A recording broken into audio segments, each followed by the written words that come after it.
The new NBA season is finally about to start, and everyone knows there's going to be debates about who the best players are.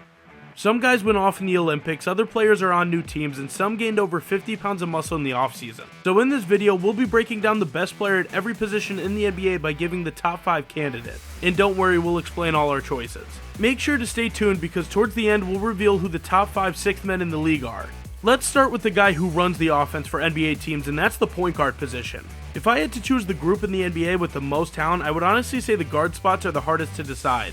You have players who were selected as all-stars that don't even sniff the top 5 because of how stacked the position is. So without further ado, let's get into it. At number 5, this is a bit of projecting, but Tyrese Haliburton is going to be our pick.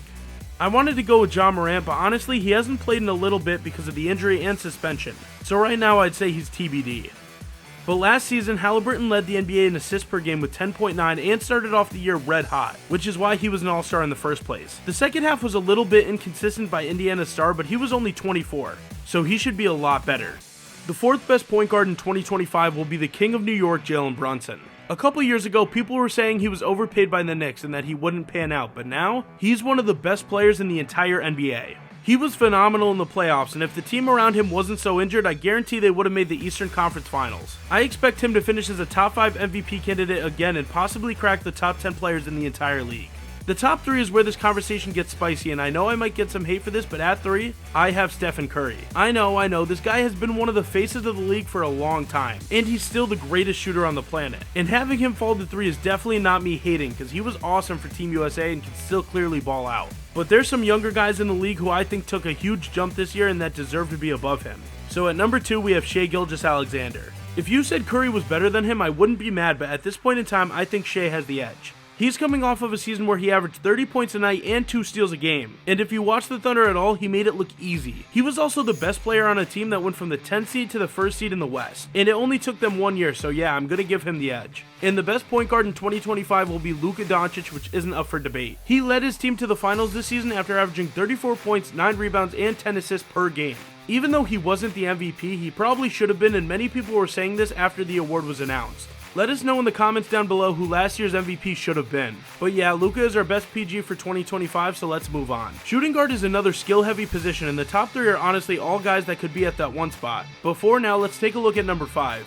Derek White is the perfect role player that any team in the league could use, and for that reason, he gets a spot on the list. He may not be as talented as someone like Jalen Green or Zach LaVine, but he plays terrific defense, and he's a threat to score from anywhere on the court. Without White, the Celtics would have had a much tougher road to the finals because he's such a versatile player, and people were even campaigning for him to be an all-star, and even though I think that's a little too much, he is legitimately one of the best role players in NBA history. This next guy used to be a point guard for a championship team, but that was years ago, and now he's one of the best number 2s in the league, and of course that's Kyrie Irving. Irving was a little disappointing in last year's finals, but for most of that playoff run, he was a great second option to Luka. And after trying to be a number 1 option for years, Kyrie has finally bought into that Robin role again where he's top tier. Despite not being the number 1 option on the team, he still found a way to average 26 points a night last year on great efficiency, which is why he gets a top 5 nod. The top 3 shooting guards in the league is a competitive and talented list that starts with Donovan Mitchell. Honestly, if somebody wanted to argue that he was number 1, I would definitely hear them out because every year he dominates when it matters. He averaged 30 points, 5 rebounds, and 5 assists in the postseason last year, banged up, which added another impressive postseason to his resume.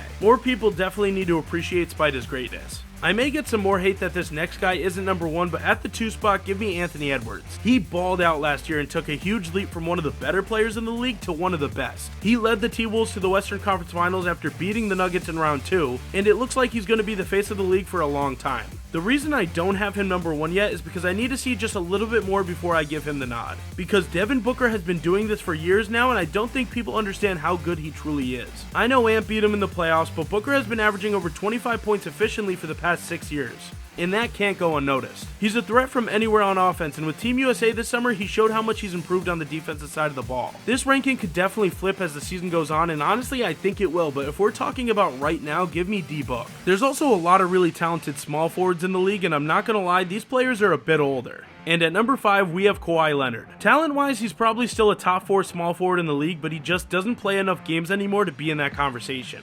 He still locks up the other team and can get efficient buckets, but I think his time at the top of the NBA is slowly dwindling. So at number 4, we have to take the guy who's always taking his team far in the playoffs, and that's Jimmy Butler. He's been to the finals 2 times in the last 5 years, and even though he's never won a ring, that really isn't his fault.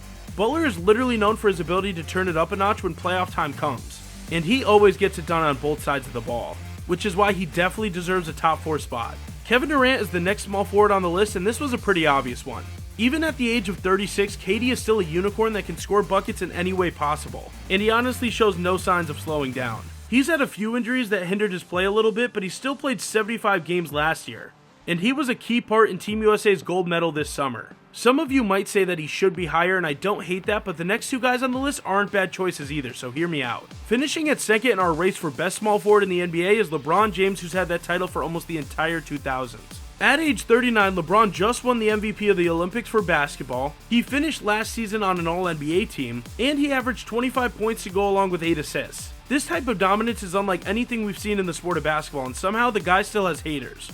I get it, he definitely isn't the guy we saw on the Heat or saw on the Cavs for his second stint, but he's still a top 10 player in the league because of his IQ and feel for the game. And now that Bronny James is finally in the league, he might gain even more momentum and have a better year than last year. Before we move on to the best small forward in the NBA, how do you guys think LeBron, Bronny, and the Lakers will do this season? I think they definitely make the playoffs at least. Finally, the best small forward in the NBA is champion Jason Tatum. This guy is probably the most hated superstar in the league right now, and I honestly don't get why. I know he struggles come playoff time, but at the end of the day, he is the #1 option on the team that just won the championship. He made first team All-NBA last season, and since he's gotten to the league, he's found so much success. He might be a little corny at times with the championship celebrations, but this guy is a bucket, and I think he's earned the title of best small forward in the NBA.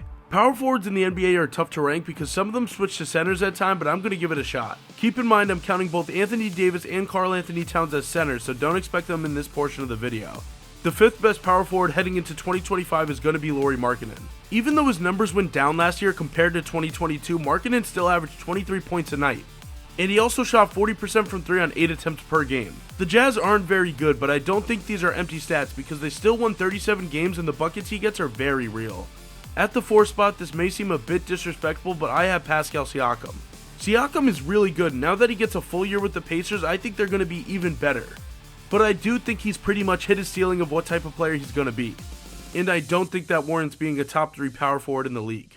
He was awesome in 2020 when he averaged 23 a night and made the All-NBA second team. But that was 4 years ago, and I don't think he'll be that player again. Zion Williamson is going to fall at our 3rd spot, and I know he has trouble staying healthy, but let's take a look at last season. Zion played in 70 games for the first time in his career last season, and the timing of his injury was just terrible. I know I demoted Kawhi in the small forwards list because of his injuries, so this seems kind of hypocritical. But Zion's young, and I'm not ready to write him off yet. When he's healthy, Williamson is a monster athlete who gives the Pelicans a whole new offensive dynamic. Paolo Banchero is the 2nd best power forward in the league, and after last year, I don't think anyone should hate this pick. He made his first All-Star team, showcased his ability to do a little bit of everything on the court, and his first playoff series was very optimistic. Against the Cavaliers, he averaged 27 points, 9 rebounds, and 4 assists while leading Orlando to a Game 7. He had some turnover issues, but this season should be a big one for Banchero and the Magic. And I think everyone knows who the top spot is, and there's really no debate. It's Giannis Antetokounmpo. He's a beast on offense, the defensive anchor for Milwaukee, and has been one of the best players in the league for a long time. Now let's move on to our other big guys. The role of centers in the NBA has changed massively throughout basketball's history, and in today's league, they have to do pretty much everything to keep their starting jobs. And a guy who does a lot for his team is Bam Adebayo, the 5th best center going into this season.